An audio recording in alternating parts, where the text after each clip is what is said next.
মোৰ মৰমৰ ছাত্ৰ ছাত্ৰীসকল, আজি আকৌ তোমালোকৰ বাবে আন এটা ভিডিঅ' লৈ আহিছোঁ। পঞ্চম শ্ৰেণীৰ পাঠ 6 অসমৰ প্ৰাকৃতিক সম্পদ আৰু সংৰক্ষণৰ অনুশীলনীৰ প্ৰশ্ন উত্তৰ। এতিয়া প্ৰথম প্ৰশ্নটো কি আছে চোৱা। প্ৰাকৃতিক সম্পদ বুলিলে কি বুজা? উত্তৰটো কি হ'ব? প্ৰকৃতিৰ পৰা আহৰণ কৰিব পৰা মানুহৰ ব্যৱহাৰৰ উপযোগী সম্পদবোৰক প্ৰাকৃতিক সম্পদ বোলে। 2 নম্বৰ প্ৰশ্নটো কি আছে? নৱীকৰণক্ষম আৰু অনৱীকৰণক্ষম সম্পদ বুলিলে কি বুজা? উত্তৰটো কি হ'ব? যিবোৰ প্ৰাকৃতিক সম্পদ বাৰে বাৰে ব্যৱহাৰ কৰি থাকিলেও শেষ নহয়, এইবোৰক নৱীকৰণক্ষম সম্পদ বোলে। আনহাতে যিবোৰ প্ৰাকৃতিক সম্পদ এবাৰ আহৰণ কৰি ব্যৱহাৰ কৰাৰ পাছত এই সম্পদ পুনৰ সৃষ্টি হ'বলৈ বহুত দীঘলীয়া সময় লাগে, সেইবোৰক অনৱীকৰণক্ষম সম্পদ বোলে। বুজিছানে? এতিয়া চোৱা 3 নম্বৰ প্ৰশ্নটো। অসমৰ ৰাষ্ট্ৰীয় উদ্যান কেইখনৰ নাম লিখা। অসমৰ ৰাষ্ট্ৰীয় উদ্যান কেইখনৰ নাম লিখা। উত্তৰটো কি হ'ব? অসমৰ ৰাষ্ট্ৰীয় উদ্যান কেইখন হ'ল কাজিৰঙা ৰাষ্ট্ৰীয় উদ্যান, মানাহ ৰাষ্ট্ৰীয় উদ্যান, দিহিং পাটকাই ৰাষ্ট্ৰীয় উদ্যান, নামেৰী ৰাষ্ট্ৰীয় উদ্যান, ডিব্ৰু-ছৈখোৱা ৰাষ্ট্ৰীয় উদ্যান, ওৰাং ৰাষ্ট্ৰীয় উদ্যান, ৰায়মনা ৰাষ্ট্ৰীয় উদ্যান আদি। হৈছেনে? এতিয়া ঘ নম্বৰ প্ৰশ্নটো চোৱা। অসমৰ কোনকেইখন জিলাত চূণশিল পোৱা যায়? চূণশিল কোনকেইখন জিলাত পোৱা যায়? উত্তৰটো হ'ল অসমৰ ডিমা হাছাও জিলাৰ উমৰাংচু আৰু কাৰ্বি আংলং জিলাৰ কয়লাজান আৰু দিলাই পাহাৰত কি পোৱা যায়? চূণশিল পোৱা যায়। এতিয়া 19 নম্বৰ প্ৰশ্নটো চোৱা। অসমৰ বনাঞ্চলত থকা 4বিধ প্ৰাণীৰ নাম উল্লেখ কৰা। অসমৰ বনাঞ্চলত থকা 4বিধ কি কৈছে? প্ৰাণীৰ নাম উল্লেখ কৰা। অসমৰ বনাঞ্চলত থকা 4বিধ প্ৰাণী হ'ল কি? হাতী, বন গাহৰি, গৰু আৰু ভালুক আদি। এতিয়া কি দিছে? চমুটোকা। চমুটোকা লিখা। কি হ'ল? অভয়াৰণ্য। অভয়াৰণ্যৰ বিষয়ে চমুটোকা লিখিবলৈ দিছে। জৈৱ বৈচিত্ৰ্যৰ ওপৰত ভিত্তি কৰি চৰকাৰে প্ৰাকৃতিকভাৱে যথেষ্ট গুৰুত্বপূৰ্ণ একোটা এলেকাক অভয়াৰণ্য বুলি ঘোষণা কৰে। ইয়াত বন্যপ্ৰাণী আৰু গছ-গছনিক বিশেষভাৱে ৰক্ষণাবেক্ষণ দিয়া হয়। অভয়াৰণ্যত থকা গছ-গছনি যাতে বিনা অনুমতিত কোনেও কাটি লৈ যাব নোৱাৰে আৰু বন্যপ্ৰাণীবোৰক বধ কৰিব নোৱাৰে, তাৰ বাবে চৰকাৰে বিভিন্ন আইন ব্যৱস্থা কৰিছে। হ'লনে? এতিয়া দ্বিতীয়টো চমুটোকা কি আহিল? সংৰক্ষিত বনাঞ্চল। সংৰক্ষিত বনাঞ্চল মানে কি?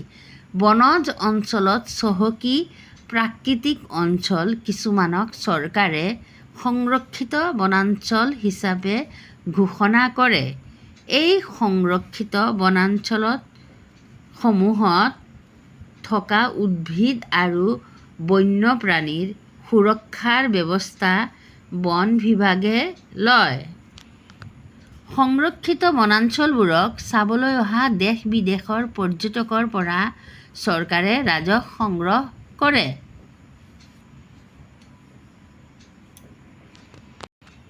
এতিয়া আহিল কি? 3 নম্বৰ চমুটোকাটো কি আছে? উদ্ভিদ উদ্যান। উদ্ভিদ উদ্যানত বিশ্বৰ বিভিন্ন প্ৰজাতিৰ উদ্ভিদ সংৰক্ষণ কৰা হয়।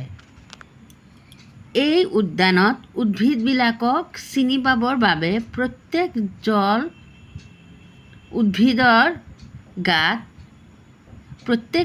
উদ্ভিদৰ গাত স্থানীয় নামৰ লগতে বৈজ্ঞানিক নামৰ ফলক লগোৱা থাকে। তাতে কি থাকে? বৈজ্ঞানিক নাম আৰু স্থানীয় নামৰ ফলক লগোৱা থাকে। এতিয়া আহিল 4 নম্বৰটো কি আহিল? ৰাষ্ট্ৰীয় উদ্যান। ৰাষ্ট্ৰীয় উদ্যান মানে কি? ৰাষ্ট্ৰীয় উদ্যানসমূহক সাধাৰণতে একেবাৰে ভিতৰ অঞ্চল আৰু দাঁতিকাষৰীয়া অঞ্চল হিচাপে দুটা ভাগত ভগোৱা হয়।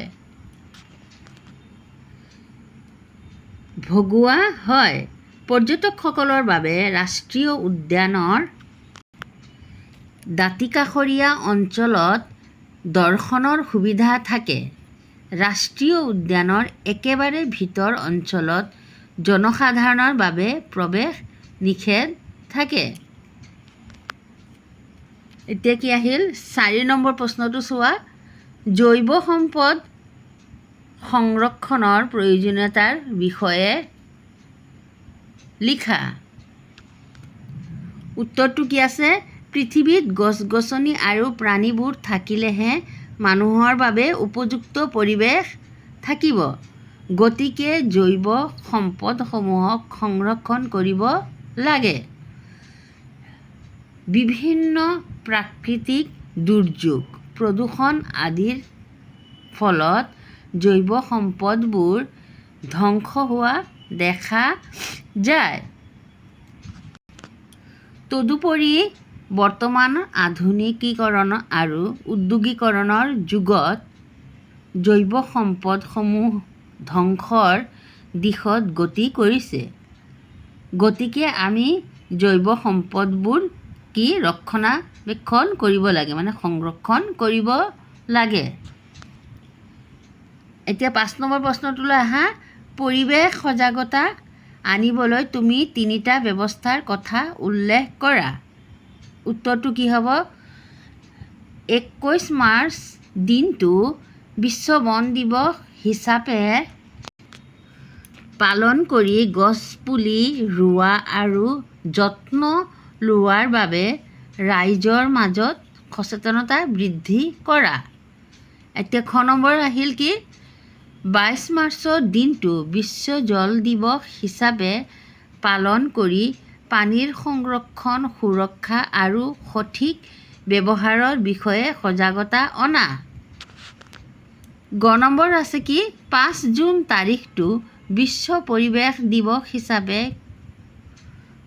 কৰি গছ পুলি ৰুবলৈ সমাজক সজাগতা কৰা। এতিয়া তোমালোকে 3 নম্বৰ প্ৰশ্নত কি আছে? খালী ঠাই পূৰ কৰা। 21 মাৰ্চ দিনটো ডেছ হিচাপে পালন কৰা হয়। ইয়াত খালী ঠাই আছে। কি হ'ব? 21 মাৰ্চ দিনটো বিশ্ব বন দিৱস হিচাপে পালন কৰা হয়। খ নম্বৰ, প্ৰাকৃতিকভাৱে পোৱা সকলো সামগ্ৰী ডেছ নহয়। কি হ'ব ইয়াত? প্ৰাকৃতিকভাৱে পোৱা সকলো সামগ্ৰী সম্পদ নহয়। গ নম্বৰ হ'ল ডেছৰ কয়লা খনি অতি পুৰণি। এতিয়া কি হ'ব ইয়াত? মাকুমৰ কয়লা খনি অতি পুৰণি। ঘ নম্বৰ, বিলাতী মাটি প্ৰস্তুত কৰিবলৈ ডেছ ব্যৱহাৰ কৰা হয়। কি ব্যৱহাৰ কৰা হয়? চূণশিল ব্যৱহাৰ কৰা হয়।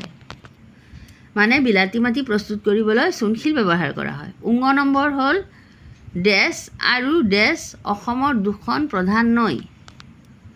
উত্তৰটো হ'ল বৰাক আৰু ব্ৰহ্মপুত্ৰ অসমৰ 2খন প্ৰধান নৈ। ইয়াত তুমি ব্ৰহ্মপুত্ৰ আৰু বৰাক দিলেও শুদ্ধ হ'ব দেই। আজিলৈ ইমানেই। মই ভিডিঅ'টো সামৰণি মাৰিছোঁ। যদি মোৰ ভিডিঅ'টো ভাল লাগে তেনেহ'লে তোমালোকে লাইক কৰিবা, শ্বেয়াৰ কৰিবা আৰু চেনেলটো ছাবস্ক্ৰাইব কৰিবলৈ তোমালোকক মই ছাবস্ক্ৰাইব কৰিবা আৰু মোৰ ওচৰত মই আগুৱাই যাবলৈ তোমালোকে মোক সহায় কৰিবা। তোমালোকে মই আগুৱাই গ'লেই তোমালোকক মই আগুৱাই লৈ যাব পাৰিম। হ'ব দিয়া, বাই।